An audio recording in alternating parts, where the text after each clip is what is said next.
What should you do after you lose a spouse? Now, I know that is a very difficult thing to contemplate, but unfortunately, that is definitely part of the retirement process in life. And so today we're going to talk about 7 things that you need to make sure you do after you lose your spouse. So definitely stay locked in. Hi, my name is Carson Graves, Certified Financial Planner and President and CEO of the Retirement Education Center. And my name is Andrea Graves, Director of Operations at the Retirement Education Center. For additional concepts on how to maximize your retirement, please subscribe to our YouTube channel and hit the notification bell to be notified when we upload new videos. Okay, so Carson, previously you gave information about 7 things to do before losing a spouse. And today you're speaking on 7 things to do after losing a spouse. Yeah, I think it's paramount that, if you're watching this video, you go back to watch our previous video about what to do before losing a spouse. Because if you can do those 7 things before losing a spouse, it becomes a much easier transition, Andrea, to do things after you lose a spouse. But nevertheless, if you've lost a spouse and you did not prepare better, you still have to do certain things anyway. So today in our video, we are going to talk about 7 important things that you're going to need to do after losing a spouse. But before we do that, there are 2 rules to retirement income that we'd like to give you. And Andrew, what are those 2 rules?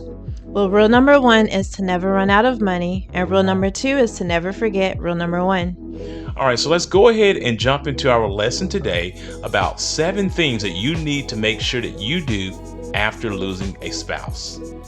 So Carson, the first thing you think a person should do after losing a spouse is to basically just take a moment and reflect. Yeah, I think this is one of the most important things that may be overlooked after someone loses a spouse, because you're really emotional during this time, Andrea. So I would highly recommend, from seeing this in my practice for many years, when someone has lost a spouse, I would highly recommend that you take a moment to just sit back and reflect and just really talk with the people in your inner circle, the people who you are really close to, your loved ones, and do not make any major decisions. You don't want to go out and sell the home or downsize. You don't want to go sell the lake house or get rid of the car. You certainly don't want to jump into any exotic investments. You also don't want to go running out and start looking for Mr. or Mrs. Right, because you're still in a very emotional state. And what you should be doing right now is just reflecting on the things that you have to do, reflecting on the things that are in front of you, and just go ahead and make sure that you're taking that time to decompress so you can make the better decisions that you're going to have to make after losing a spouse. Okay, so number 2, Carson, you have is to get multiple death certificates. Yeah, you should. I know many times after losing someone, you're going to get a death certificate. But what many people don't realize, Andrea, is that you're going to have to send that death certificate out to many different entities. So one probably won't be enough. I would recommend to my clients they get anywhere between 5 and 10 death certificates, maybe even more, because you may have to send one to the VA office if your spouse was in the military. You have to send one to the Social Security office. If you have insurance companies, you have to send those death certificates to the insurance companies, to the investment companies, to your bank, and to many other places, the driver's license office. There are other places that you're going to need to send that death certificate off to. So I would highly recommend that you put on your list that if someone passes away, to get multiple death certificates. Now, Carson, you just mentioned this in your last step, but you mentioned to contact the Social Security office. Why is that? Yeah, you need to make sure you go out and contact the Social Security office if your spouse was receiving Social Security benefits. And the main reason why I say this, Andrew, is because you don't want to receive any additional payments. Because if you do, and once they finally get the notification that that spouse has passed away, you're going to have to pay those funds back. And you don't want to have to be in a repayment situation. So you want to let the Social Security office know right away that your spouse has passed away. The second reason for you to contact the Social Security office to let them know a spouse has passed away is that you may also qualify for survivor benefits. So if you are receiving benefits that are less than what your spouse was receiving, you're going to now lose those benefits and step up into the higher benefits that your spouse was receiving. So you got to make sure that you contact the Social Security office to get this process started.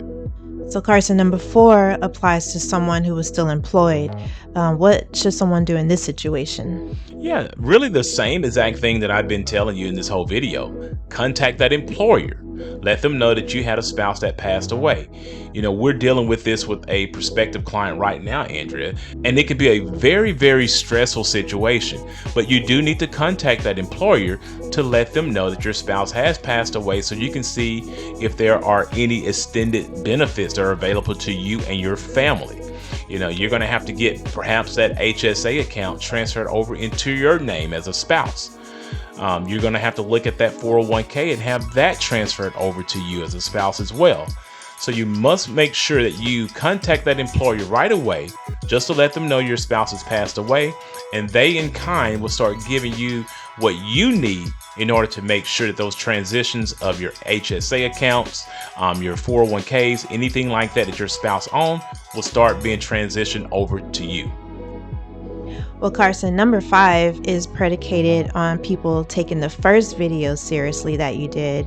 And that is basically making sure that all the documents are in place and that the spouse can find the will and the trust. Yeah, we talked about this right in the last video. It will be much easier for you to have done this already, know where the will and trust is located and what's notated in that will and trust. But if you have not done this, like I mentioned before, you're still going to have to do these things anyway. So when that spouse passed away, you need to start locating the will to understand what may have to be probated. Locate the trust and understand what's going on with the trust and what you may need to be updating from the trust. Now, the main thing here is that if you have an attorney that has set these things up for you, which I would highly recommend, then this process is going to be very, very easy. If not, you're going to have to contact an attorney or your financial advisor to help you start contemplating what you're going to need to do in this process of how things are going to start to be probated. And if you don't have a trust in place, it's going to probably be a lengthy process. So really, if you're trying to make step 5 be seamless for you, it will be much better for you to do this before that person has passed away. But after the person passed away, just go ahead and start gathering the things that needs to be probated and start pulling the trust documents, if any are in place, and start going through the trust and understanding what has to be processed through the trust. So, Carson, number 6 is to start collecting all the financial records, right? Yes, of course you have to do this. Now, this can be a very tedious process, Andrea, because, like many of my clients and even ourselves, we have a lot of financial documents that's all over the place. But the difference in our situation is that we have all of these things notated in one central location so that if something were to happen to me, you'll know exactly where to go to find all of our documents. And this is how you need to start preparing yourself as well, as we spoke about in the prior video. But if not, you're going to have to start gathering all the bank documents. You're going to need to start gathering all the investment statements, and you're going to have to start gathering all the insurance statements and start locating all of the financial documents that your spouse had in their name, because you're going to need to get these things transitioned over to you. Now, one of the ways to look for these documents is wait, because typically your spouse probably will be receiving some sort of monthly or quarterly statement. So that's going to indicate to you that that person had an account over at XYZ brokerage or wherever it may be.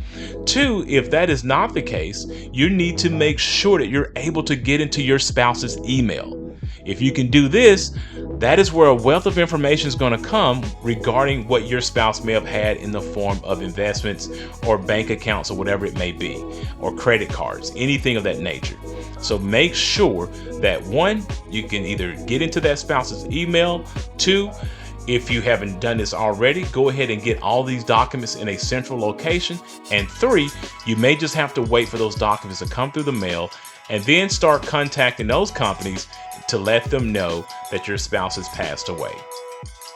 Now, Carson, the last step is to basically update your beneficiary information, right?